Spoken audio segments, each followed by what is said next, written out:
তো পরশু মানে শুক্রবারের দিন ছিল আদ্রিতের অন্নপ্রাশন। অবশ্য ওকে আমি ভালোবেসে একটা অন্য নামে ডাকি, সেটা হচ্ছে চুটলু বলে ডাকি। তো চুটলুর অন্নপ্রাশন। এই যে এত কান্নাকাটি করছে, পরে যখন ছবিগুলো দেখবে তখন বুঝতে পারবে যে কী হচ্ছিল ওর সাথে আর কেন হচ্ছিল। এই যে দাদা একটুখানি খাইয়ে দিচ্ছে, তারপরে মা একটুখানি আশীর্বাদ করছে, তারপর বাবা একটুখানি আশীর্বাদ করছে। দেখো কুটুস কুটুস করে কেমন তাকাচ্ছে, দেখেছো? দেখো। তারপরে এই যে বড় দাদা ভাবছে যে আমি কী করবো, আমার কী করা উচিত। এখানে ওর মা রেডি হচ্ছে। আর এই যে cuteness overloaded guys, just overloaded. দেখলা? তো সব লোকজন রেডি হয়ে লজে চলে যাচ্ছিলো আর কি, অনুষ্ঠানটা লজেই হয়েছে। তো আমিও দাদা মিলে চলে গেছি ওই যে হাতা নিয়ে, কারণ বৃষ্টি পড়ছিল। এই যে চলে এসেছি। আর গিয়ে এই যে যার জন্য এত কিছু, উনি চুপচাপই ছিলেন, কান্নাকাটিও কমই করেছেন।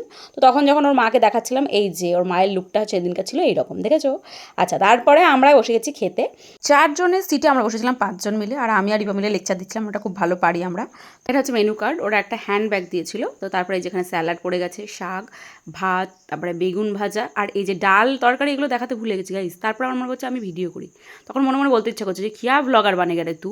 তারপরে এখানে মাছ, তারপরে মাটন পড়ে গেছে, অ্যান্ড দেন চলে এসছে চাটনি, পাঁপড়, দই আর সন্দেশ। বিকজ আমি মিষ্টি খাই না, ওটা স্কিপ করেছি। তারপর কোল্ড ড্রিঙ্কসকে একটু হজম করছিলাম গাইস। আর এই যে বৃষ্টি আবার শুরু হয়ে গেছে, আমি আর দাদা মিলে এখানে বাদরামি করছিলাম। ট্রেন আসছিল, গেট পড়েছিল, এইসব করতে করতে বাড়ি।